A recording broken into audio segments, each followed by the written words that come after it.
Friends, welcome back to your channel. So आज की video में हम पढ़ने वाले हैं क्लास 10 समूसी बाग। ठीक है, जिसमें आज हमारा चैप्टर रहने वाला है बुद्धि बलवती सदा। ठीक है, यानी द्वितीय पार्ट। ठीक है, तो यह चैप्टर जैसे कि इसके नाम से ही पता चलता है, बुद्धि बलवती। ठीक है, सदा एक बुद्धिमान औरत रहती है। ठीक है, उसी के बारे में तो देखते हैं, चलिए। तो प्रस्तुतयम पाठम। ठीक है, सुख सप्तति।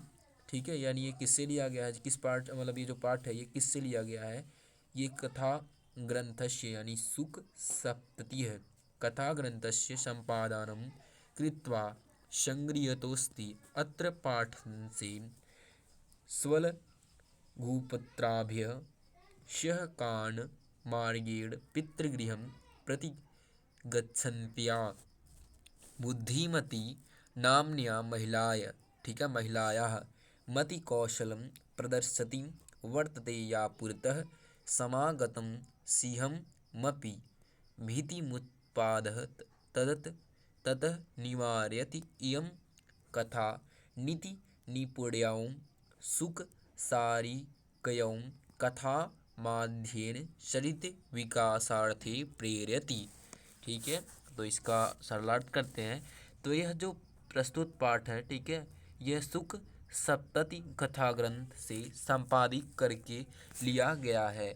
यहाँ पाठ के अंश में अपने दो छोटे छोटे पुत्रों के साथ जंगल के रास्ते, ठीक है, जंगल के रास्ते से पिता के घर जाती हुई बुद्धिमती नाम की महिला के बुद्धि कौशल को दिखाया गया है, जो सामने आई हुई शेर को भी डराकर भगा देती है। यह कथा नीति में निपुण तोता और चिड़िया की कथा के माध्यम से सद्वृत्ति के विकास के लिए प्रेरित करती है। ठीक है, तो देखते हैं, ये देख सकते हैं आप, ये बुद्धिमती, ये रही बुद्धि बलवती, इनके ये दो पुत्र हैं। ठीक है, अभी आप पढ़ेंगे तो काफ़ी इंटरेस्टिंग ये चैप्टर है। ठीक है, तो पढ़ते हैं। अस्ति देवलाख्यो ग्राम है, यानी कि देवला। ठीक है, अस्ति देवलाख्यो ग्राम है, यानी कि देवला नाम का एक गांव है।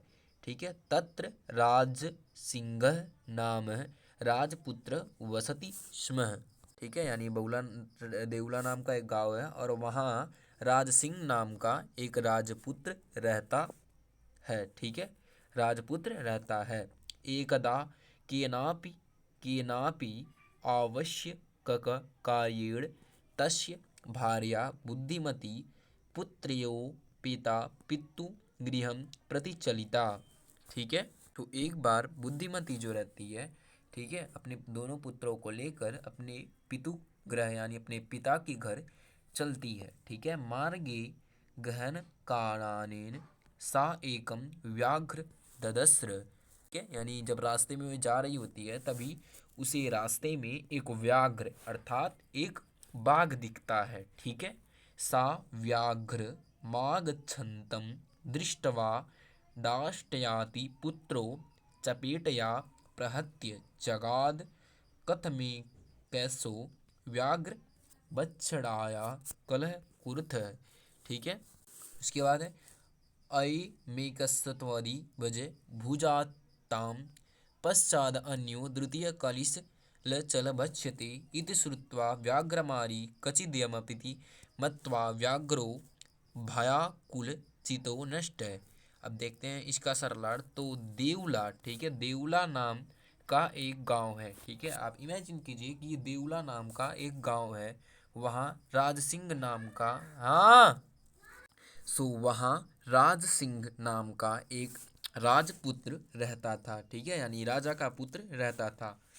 ठीक है, एक बार किसी आवश्यक काम से उसकी पत्नी बुद्धिमती, ठीक है, उस राजपुत्र के पत्नी बुद्धिमती दोनों पुत्रों को लेकर पिता के घर की ओर गई। ठीक है, वह जाती है। ठीक है, उसके बाद रास्ते में घने जंगल में उसने एक बाघ को देखा। किसे देखा? व्याघ्र। ठीक है, यानी बाघ को देखा। बाघ को आता देखकर उसने धृष्टता से दोनों पुत्रों को, यानी कि मतलब काफ़ी क्रूर स्वभाव से उन दोनों पुत्रों को एक एक थप्पड़ जमा जमा कर मारा और कहा, एक ही बाघ को खाने के लिए क्यों झगड़ा कर रहे हो? इस एक बाघ को ही बांटकर खा लो, बाद में अन्य कोई दूसरा कोई ढूंढा जाएगा। ठीक है। यह सुनकर यह कोई बाघ को मारने वाली है, यह समझकर बाघ व्याकुल होकर भाग गया। ठीक है। यानी अब देखिए उसकी चतुराई, कितनी बुद्धि, जो बुद्धिमती है कितनी चतुर है। ठीक है। अपने दोनों बच्चों को थप्पड़ मार कर, ठीक है, मतलब बाघ को दिखाना चाहती है कि मतलब मैं उससे अधिक पावरफुल हूँ, अपने बुद्धि के बल से। देखिए उसने बाघ को भगा दिया। ठीक है। उसके बाद है कि निज बुद्धियाय विमुक्ता सा व्याध भयाद व्याघ्रस्य भामिनी अन्योपि बुद्धिमाला के मुच्यते माहोतो भयात। यानी सा भामिनी, ठीक है, वह स्त्री, सा भामिनी निज बुद्ध्या व्याघ्रस्य भयाद विमुक्ता लोके अन्यो बुद्धिमान अपि निजु बुद्ध्या महोत भयात मुच्यते। यानी वह स्त्री अपनी बुद्धि द्वारा बाघ के भय से मुक्त हो गई और संसार में अन्य बुद्धिमान भी अपनी बुद्धि से महान भय से मुक्त हो जाता है। ठीक है। आपने एक और कहानी सुनी होगी, ठीक है, जिसमें क्या होता है कि चार पंडित रहते हैं, उन्होंने वो कहीं से ज्ञान लेकर आते हैं। ठीक है।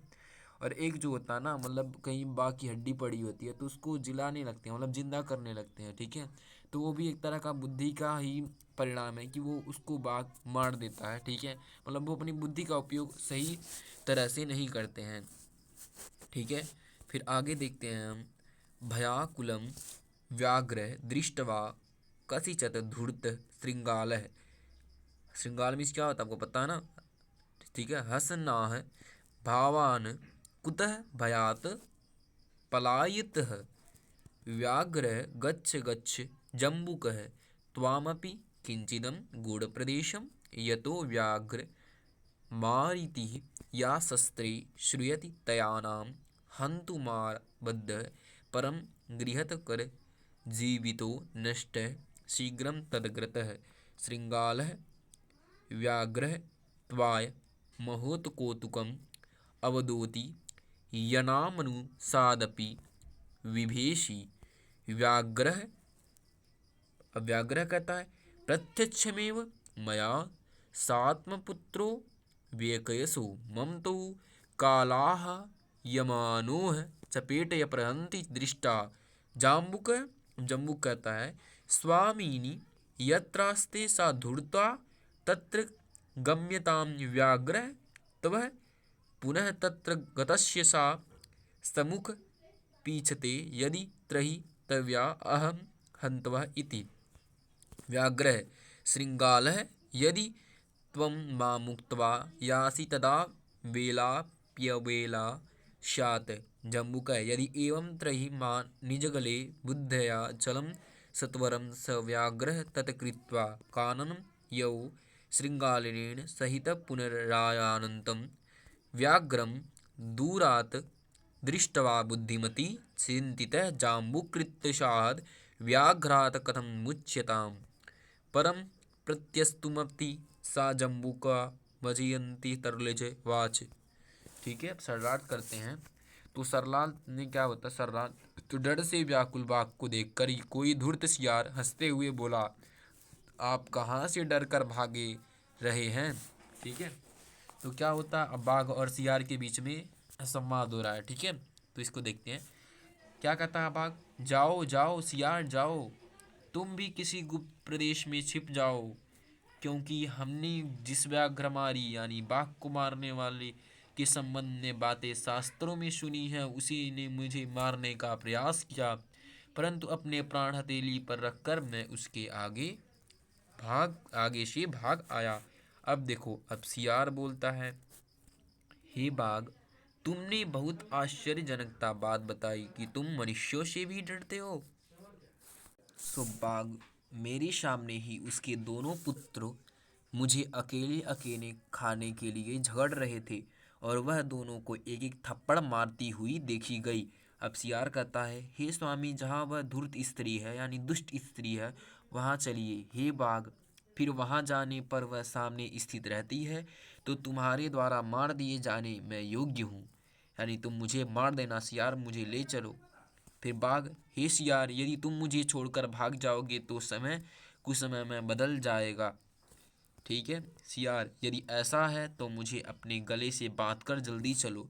वह बाघ वैसा ही करके जंगल की तरफ चल दिया। सियार के साथ बाघ को फिर से आते हुए दूर से देखकर बुद्धिमती ने सोचा, सियार से उत्साहित भाग से कैसे छुटकारा पाया जाए, परंतु जल्दी से सोचने वाली उस स्त्री ने सियार को धमकाते हुए कहा, रे रे धूर्त त्वयादतं महाव्याघ्रत्रयं पुरा विश्वास्यदेमकमनीय कथं यसि वदाधुना इत्युक्त्वा धाविता तुरं व्याघ्रमारी भयङ्करा व्याघ्रोऽपि सहसा नष्टः गलबद्धशृङ्गालकः। रे रे धूर्त तया महां पुरं व्याघ्रत्रय दत्तं विश्वास्य अपि अद एकम् अननीयं कथं यसि इति अधुना वद इति उक्त्वा भयंकरा व्याघ्रमारी तृणं धुवति गलबद्ध श्रृंगालक व्याघ्र अपि सहसा नष्ट। यानी कि अरे मूर्ख, तूने पहले मुझे 3 बाघ दिए थे, विश्वास दिलाकर भी आज एक को लेकर क्यों आया? अब बता। ऐसा कहकर वह भयानक उत्पन्न करने वाली व्याघ्र को मारने वाली जल्दी से दौड़ी। बाघ भी अचानक गले में बंधे हुए सियार को लेकर भागने लगा। एवं प्रकारेण बुद्धिमती व्याघ्रजाद भयात् पुनरपि मुक्ताभवत्। अतएव उच्यते बुद्धि बलवती तन्मे सर्वकार्येषु सर्वदा। इस प्रकार से बुद्धिमती बाघ के भय से फिर से मुक्त हो गई। इसलिए कहा जाता है, हमेशा सभी कार्यों में बुद्धि ही बलवान होती है। ठीक है बच्चों, तो आई होप आपको यह वीडियो अच्छा लगा होगा। चलिए थोड़ा शब्दार्थ इसका जान लेते हैं। तो भार्या अर्थात पत्नी, ठीक है, यानी वाइफ। फिर पुत्र द्योपेता, यानी पुत्र देन सहिता, यानी दोनों पुत्रों के साथ। उपेता यानी उक्ता, युक्ता यानी युक्ति। काननेन, काननेन वने यानी जंगल में, यानी दर्द से। अपश्यति देखा। दाष्ट्यात यानी दृष्ट भवात, यानी टिढ़ाई से। चपेटया, ठीक है, यानी कि कर प्रहारेण, यानी थप्पड़ से। चपेटया चपेटे। फिर प्रहरते यानी प्रहार कृत्या, यानी मार कर। जगाद यानी उक्तवती कहा। कलह यानी विवाद यानी झगड़ा। विभज्य यानी विभक्तम कृत्वा, अलग अलग करके। ठीक है। लक्ष्यते अनिश्चित यानी देखा गया जाएगा या ढूंढा जाएगा। ठीक है। फिर उसके बाद आगे है, फिर व्याघ्रमारी यानी कि बाघ को मारने वाली। नष्ट यानी भाग गया। भामिनी रूपवत स्त्री। जम्बुका यानी कि श्रृंगाल यानी कि सियार। ठीक है। जम्बुका क्या होता है? सियार या हाँ, ठीक है। गुण प्रदेशम, गुप्त प्रदेशम यानी गुप्त प्रदेश में। गुहित कर जीवितम, हस्ते प्राण यानी हथेली पर प्राण रखकर। अवेदितम यानी बताया। प्रत्यतम, प्रत्यक्षम यानी सामने। सात्म पुत्रो यानी वह अपने दोनों पुत्रों को। एक केश यानी एक एक करके। अतुतम यानी खाने के लिए। कल हायमानो यानी झगड़ा करते हुए। प्रहरंत यानी मारती हुई। इच्छते यानी पश्य देखती है। वेला सरते अक्षिपंती यानी आक्षेप करती हुई। ठीक है। अभ्यास कार्य देखते हैं, तो आप ये कर लीजिएगा। ठीक है, खुद ये देखिए आप इस अभ्यास कार्य को, ठीक है, कर लीजिएगा।